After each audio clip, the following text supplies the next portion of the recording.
Hey everyone, welcome to this explainer. Today, we are diving straight into the International Energy Agency's Global EV Outlook 2024 report. Look, we're tracking how electric vehicles are moving incredibly fast from, early adopter novelties into our everyday realities. Whether you've already got an EV sitting in your driveway or you're just kind of wondering where the whole industry is heading, consider this your ultimate roadmap for the next decade. Okay, let's dive into this with a number that absolutely blew my mind. 250,000.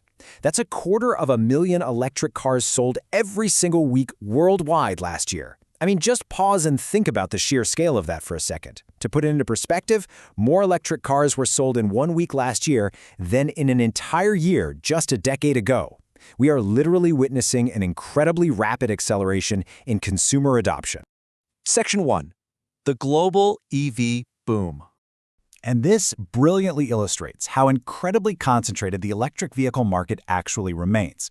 We saw almost 14 million EVs sold in 2023, which is about 18% of all cars sold globally. But a staggering 60% of all those sales happened in China alone. Europe took about 25% and the US took 10%. That means a massive 95% of all electric cars sold globally are hitting the roads in just 3 major regions.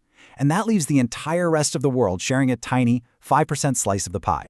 Of course, selling cars is really only half the equation, right? Because nobody wants range anxiety. Grounding this data in reality, the global number of installed public charging points actually surged by 40% in 2023. The infrastructure is actively expanding to keep pace with this massive influx of vehicles hitting the road.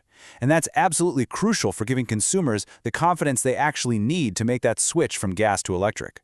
Section 2. Emerging markets ramp up. Now, if we're going to see a truly global EV transition, one that actually moves the needle on global emissions, well, the true success of this movement hinges entirely on rapid adoption in emerging economies. And honestly, we're seeing a surprising, incredibly exciting surge right now. Over in Vietnam, electric vehicles captured a remarkable 15% of all car sales. Thailand reached a very notable 10%, and Brazil hit 3%, with their sales nearly tripling year over year. So what's driving this? It's a powerful combination of highly affordable new models entering the market and some really smart, targeted local policies designed to stimulate demand. And Indonesia is a fantastic case study in how to do this right. They didn't just want to import cars. They wanted to build an entire industry. So they smartly limited their EV purchase incentives only to models that meet a 40% local content requirement. The result? They're attracting billions in foreign investment. They are drawing massive commitments from international heavyweights like BYD and VinFast to build domestic manufacturing hubs right there in the country. They are literally leveraging the transition to completely build out their local economy. Section 3. The electric SUV problem. Yes, sales are booming, but we need to talk about a growing issue. We're seeing a massive shift in behavior that's creating serious friction points. In 2023, a staggering 2/3, 66% of all available battery electric models globally were large vehicles, pickup trucks, or SUVs. Automakers are leaning heavily into these larger models simply because they typically yield much higher profit margins. But this overwhelming shift toward heavy vehicles is pushing up average prices and, frankly, making it much harder for everyday mass-market consumers to afford an EV. Now, what's really interesting about this slide is the massive hidden resource cost. An electric SUV requires a battery that is almost twice as large as a standard small or medium electric car. That literally means double the critical minerals, double the lithium, double the nickel, double the cobalt. The IEA report points out that if all the electric SUVs sold in 2023 were simply medium-sized cars instead, it would have saved 60 gigawatt-hours of battery equivalent globally.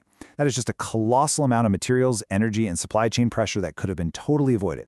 Because of this massive drain on resources, and let's be real, the fact that these behemoths are an absolute nightmare to parallel park, governments are actively fighting back. Paris recently voted to triple city parking fees specifically for visiting SUVs. Norway added a purchase tax based strictly on vehicle weight, and France introduced a progressive weight-based tax for heavy vehicles. Policymakers are actively trying to disincentivize these heavy, battery-draining vehicles to make the whole EV transition more sustainable. Section 4. The true cost of ownership. This shifts us from macroeconomics right down to your personal wallet. It poses the ultimate question we all ask when walking onto the dealership lot. When all is said and done, are electric cars actually cheaper? While the answer requires looking past the initial sticker shock, Yes, the upfront retail price of an EV is often 10 to 50% more expensive than its gas-powered equivalent in markets like the US and Europe. But the long-term financial benefits completely flip the script. Thanks to significant fuel savings and virtually no maintenance, the total cost of ownership tips entirely in favor of the EV over a 5 to 7 year period. So the crucial point is how those savings actually stack up over a decade. A typical driver in Germany saves around $1,800 a year, compared to a gas SUV. In the United States, mostly because of higher annual mileage, you're looking at about $1,600 in annual savings, and in China, roughly $1,000. Over the lifetime of the vehicle, those savings are way more than enough to offset that higher initial purchase price. Section 5. The road to parity. Let's move to and see how this builds toward our ultimate goal. Because in one major market, the future is literally already here. 65%. That is a staggering share of electric cars sold in China in 2023 that were already cheaper than their internal combustion engine equivalents, more than 6 out of 10. Thanks to intense local competition, massive battery manufacturing, and scaling economies, China has effectively cracked the code on upfront affordability. So, when does the rest of the world catch up? While the trajectory is moving incredibly fast. In 2022, global supply chain turmoil actually caused battery prices to rise by 7%. But 2023 saw a massive market correction. The prices of key battery metals dropped, lowering overall battery pack prices by nearly 14%. As competition intensifies globally and these metal prices stabilize, the IEA anticipates that we're going to see universal upfront price parity in major EV markets outside of China by 2030. Which leaves us with a provocative final question. What happens to the global auto industry when upfront price parity is universally achieved outside of China by 2030?